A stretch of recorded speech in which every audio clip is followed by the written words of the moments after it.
കേരളത്തെ മുഴുവൻ നടുക്കിയ പാലക്കാട് നെന്മാറ ഇരട്ടക്കൊലപാതക കേസിൽ ചെന്താമര കുറ്റക്കാരനെന്ന് കോടതി ശിക്ഷാവിധി 15-ന് നടത്തും. പാലക്കാട് അഡീഷണൽ ജില്ലാ സെഷൻസ് കോടതി ജഡ്ജി കെന്നത്ത് ജോർജാണ് വിധി പറഞ്ഞത്. 2025 ജനുവരി 27-നാണ് കേസിനാസ്പദമായ സംഭവം. എന്തെങ്കിലും പറയാനുണ്ടോ എന്ന കോടതിയുടെ ചോദ്യത്തിന് ഒന്നും പറയാനില്ല എന്നായിരുന്നു ചെന്താമരയുടെ മറുപടി. തന്നെ തൂക്കിക്കൊല്ലാൻ വിധിച്ചേയുള്ളൂ എന്ന് ചെന്താമര പറഞ്ഞു. വിധിച്ചോളൂ എന്ന ചെന്താമര പറഞ്ഞു. വേണ്ടി വന്നാൽ മറ്റുള്ളവരെയും കൊല്ലുമെന്നും കോടതിയിൽ ഭീഷണി. അതേസമയം ചെന്താമരയ്ക്ക് പരമാവധി ശിക്ഷ നൽകാൻ കോടതി തയ്യാറാവണമെന്ന് കൊല്ലപ്പെട്ട സുധാകരന്റെ കുടുംബം. അയാൾക്ക് തക്കതായിട്ടുള്ള ശിക്ഷ തന്നെ കിട്ടണമെന്നാണ് ഞങ്ങളുടെ ആവശ്യം. അയാൾക്ക് തൂക്കുകയർ തന്നെ കൊടുക്കണമെന്നാണ് ഞങ്ങൾ ആവശ്യപ്പെടുന്നത്. അയാളെ നല്ലപോലെ വേദനിച്ച് തന്നെ താവണം. പരമാവധി ശിക്ഷ അയാൾക്ക് കിട്ടണം. കോടതിയിൽ വെച്ചിട്ട് അയാൾ നല്ലപോലെ തൂക്കിക്കൊല്ലണമെങ്കിൽ കൊന്നോളം പറഞ്ഞിട്ടുണ്ട്. ഞങ്ങൾക്കും ഞങ്ങളുടെ അച്ഛമ്മയും എല്ലാവരും പോയി. അയാൾക്ക് തക്കതായിട്ടുള്ള ശിക്ഷ തന്നെ അയാൾക്ക് കൊടുക്കണമെന്നാണ് പറയുന്നത്. നല്ലോണം പേടിയുണ്ട്. അയാൾക്ക് ഒന്നിനെയും പേടിയില്ല. അയാൾക്ക് തക്കതായിട്ടുള്ള ശിക്ഷ തന്നെ കൊടുക്കണം.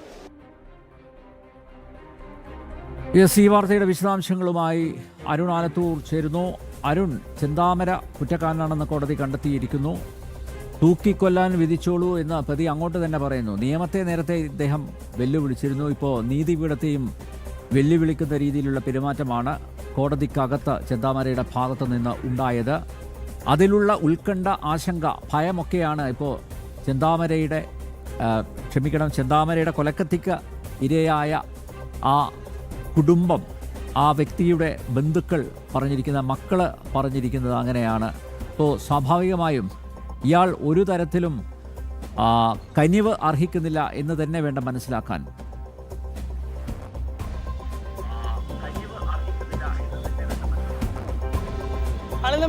തീർച്ചയായിട്ടും അത്തരത്തിൽ തന്നെയാണ്. ഇന്ന് രാവിലെ 11 മണിയോടുകൂടെ ആയിരുന്നു കോടതി നടപടികൾ ആരംഭിച്ചത്. ആ കോടതി നടപടികൾ ആരംഭിച്ച ശേഷം കോടതി ഈ ചെന്താമര കുറ്റക്കാരനാണെന്ന് വിധി പറയുകയായിരുന്നു. ജില്ലാ അഡീഷണൽ സെഷൻസ് കോടതി ജഡ്ജിയായ കെന്നത്ത് ജോർജ് ആയിരുന്നു പ്രതി ചെന്താമര കുറ്റക്കാരനാണെന്ന് പറഞ്ഞത്. ആ കുറ്റക്കാരനാണെന്ന് പറഞ്ഞതിന് ശേഷം എന്തെങ്കിലും പറയാനുണ്ടോ എന്ന് ഈ ചെന്താമരയോട് ചോദിച്ച സമയത്ത് വേണമെങ്കിൽ തന്നെ തൂക്കിക്കൊന്നോളൂ എന്ന തരത്തിലുള്ള ഒരു പ്രതികരണമായിരുന്നു ചെന്താമരയുടെ ഭാഗത്തു നിന്നുണ്ടായത്. കോടതിയെ വെല്ലുവിളിക്കുകയും പരിഹസിക്കുകയും ഒക്കെ ചെയ്തു എന്നുള്ളതാണ്. താൻ ഗാന്ധിജിയല്ല, ഒരു കവിളത്ത് അടിയേറ്റാൽ മറു കവിള് കാണിച്ചു കൊടുക്കാൻ തന്നെ സംബന്ധിച്ചിടത്തോളം തനിക്കെതിരെ ആരെങ്കിലും വന്നാൽ അവരെയൊക്കെ വകവരുത്തുമെന്നും കോടതിയോട് ചെന്താമര പറയുകയുണ്ടായി എന്നുള്ളതാണ്. മാത്രമല്ല, ഇങ്ങനെയുള്ള വിഷയങ്ങൾ അനുഭവിച്ചവർക്ക് അതിൻ്റെ പ്രയാസം മനസ്സിലാവുള്ളൂ, താങ്കൾക്ക് അത് മനസ്സിലാവില്ല എന്ന് ജഡ്ജിയോട് അങ്ങോട്ട് പറയുകയായിരുന്നു ഈ ചെന്താമര ചെയ്തത് എന്നുള്ളതാണ്.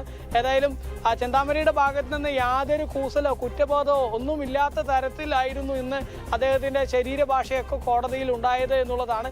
കോടതിയെ തന്നെ അങ്ങോട്ട് പറയുന്നു, തങ്ങൾക്ക് വേണമെങ്കിൽ എന്ത് വേണമെങ്കിലും എഴുതിക്കോളൂ, തൂക്കുകയർ വേണമെങ്കിൽ തൂക്കുകയർ തന്നോളൂ, തന്നെ തൂക്കിക്കൊല്ലുകയാണെങ്കിൽ തൂക്കിക്കൊന്നോളൂ എന്ന തരത്തിലൊക്കെയുള്ള പ്രതികരണം ചെന്താമരയുടെ ഭാഗത്ത് നിന്ന് ഇവിടെ ഉണ്ടായി എന്നുള്ളതാണ്. ഏതായാലും 2025 ജനുവരി 27-നായിരുന്നു നാടിന് നടുക്കിയ കൊലപാതകം ഉണ്ടായത്. 2019 സജിത എന്നൊരു സ്ത്രീയെ കൊലപ്പെടുത്തുന്നു. ആ സ്ത്രീയുടെ ഭർത്താവും അതുപോലെ ഭർത്തൃമാതാവായ ലക്ഷ്മിയെയും കൊലപ്പെടുത്തുകയാണ് ചെന്താമര ചെയ്തത്. തൻ്റെ ഭാര്യ പിണങ്ങിപ്പോകുന്നതിനെ വഴിവെച്ചത് അയൽവാസികളാണ് എന്നുള്ളൊരു തെറ്റിദ്ധാരണയായിരുന്നു ഈ കൊലപാതകത്തിനെ വഴിവെച്ചത്.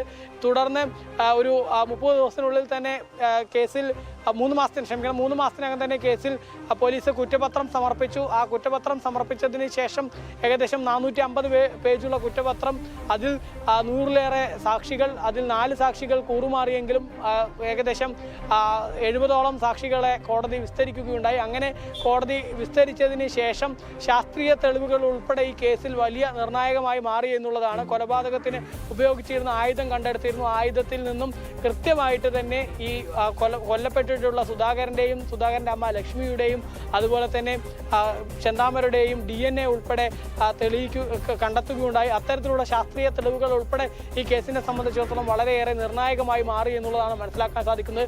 നിലവിൽ പ്രതി കുറ്റക്കാരനാണെന്ന് കോടതി വിധിച്ചിട്ടുണ്ട്. ഇനിയിപ്പോൾ അടുത്ത ദിവസം, അതായത് 15-ാം തീയതി ഈ കോടതിയിൽ കണ്ടെത്തിയിട്ടുള്ള പ്രതി കുറ്റക്കാരനാണെന്നുള്ള ആ ഒരു വിധിയുടെ മേലുള്ള വിസ്താരമുണ്ടാവും. അതിനുശേഷമായിരിക്കും ശിക്ഷാവിധി ഉണ്ടാവുക. അതിൽ ക്യാപിറ്റൽ പണിഷ്മെൻറ്റ് തന്നെ നൽകണം, അല്ലെങ്കിൽ തൂക്കുകയർ തന്നെ നൽകണമെന്നുള്ളൊരു ആവശ്യമാണ് ഈ കൊല്ലപ്പെട്ടിട്ടുള്ള സുധാകരൻ്റെ മക്കൾ ഉൾപ്പെടെ ആവശ്യപ്പെടുന്നത്. പ്രോസിക്യൂഷനും സമാനമായ രീതിയിൽ തന്നെയാണ് ഡെത്ത് പണിഷ്മെൻറ്റ് തന്നെ നൽകണമെന്നായിരിക്കും പ്രോസിക്യൂഷൻ ആവശ്യപ്പെടുന്നത്. അതിൽ കോടതി എന്തായിരിക്കും തീരുമാനമെടുക്കുക? അപൂർവങ്ങളിലും അപൂർവമായ ഒരു കേസ് എന്നുള്ള നിലയ്ക്കും ഇനിയും ഈ പ്രതി ജാമ്യത്തിൽ ഇറങ്ങുകയാണെങ്കിൽ പലരെയും വകവരുത്താൻ കൊല്ലാനുള്ള സാധ്യത ഉണ്ട് എന്നുള്ളതൊക്കെ വിലയിരുത്തിക്കൊണ്ട് കോടതിയുടെ ഭാഗത്ത് നിന്ന് അത്തരത്തിലൊരു ക്യാപിറ്റൽ പണിഷ്മെൻറ്റ് നൽകാൻ തയ്യാറാവുമോ എന്നുള്ളതാണ് അറിയേണ്ടതായിട്ടുള്ളത്. ഒന്നുകിൽ 15-ാം തീയതി അല്ലെങ്കിൽ ആ 15-ാം തീയതി ഈ ഒരു പ്രോസിക്യൂഷനും അതുപോലെ തന്നെ പ്രതിഭാഗത്തെയൊക്കെ കേട്ടതിന് ശേഷം മറ്റൊരു ദിവസത്തേക്ക് ഈ ശിക്ഷാവിധി എന്നുള്ള തരത്തിലേക്ക് മാറ്റിവെക്കാനുള്ള സാധ്യതയും ഉണ്ട് എന്നുള്ളതാണ്. നിലവിൽ ഏതായാലും പ്രതി കുറ്റക്കാരനാണെന്ന് കോടതി വിധിച്ചിരിക്കുകയാണ്. കേരളത്തെ മുഴുവൻ നടുക്കിയ പാലക്കാട് നെന്മാറ ഇരട്ട കൊലപാതക കേസിൽ ചെന്താമര കുറ്റക്കാരനെന്ന് കോടതി. ശിക്ഷാവിധി 15-ന് നടത്തും. പാലക്കാട് അഡീഷണൽ ജില്ലാ സെഷൻസ് കോടതി ജഡ്ജി കെന്നത്ത് ജോർജാണ് വിധി പറഞ്ഞത്. 2025 ജനുവരി 27-നാണ് കേസിനാസ്പദമായ സംഭവം. എന്തെങ്കിലും പറയാനുണ്ടോ എന്ന കോടതിയുടെ ചോദ്യത്തിന് ഒന്നും പറയാനില്ല എന്നായിരുന്നു ചെന്താമരയുടെ മറുപടി. തന്നെ തൂക്കിക്കൊല്ലാൻ വിധിച്ചോളൂ എന്ന് ചെന്താമര പറഞ്ഞു. വേണ്ടിവന്നാൽ മറ്റുള്ളവരെയും കൊല്ലുമെന്നും കോടതി മുറിയിൽ ഭീഷണി. അതേസമയം ചെന്താമരയ്ക്ക് പരമാവധി ശിക്ഷ നൽകാൻ കോടതി തയ്യാറാവണമെന്ന് കൊല്ലപ്പെട്ട സുധാകരന്റെ കുടുംബം ആവശ്യപ്പെട്ടു. അരുണാലത്തൂരാണ് വിശദമായ വിവരങ്ങൾ നൽകിയത്.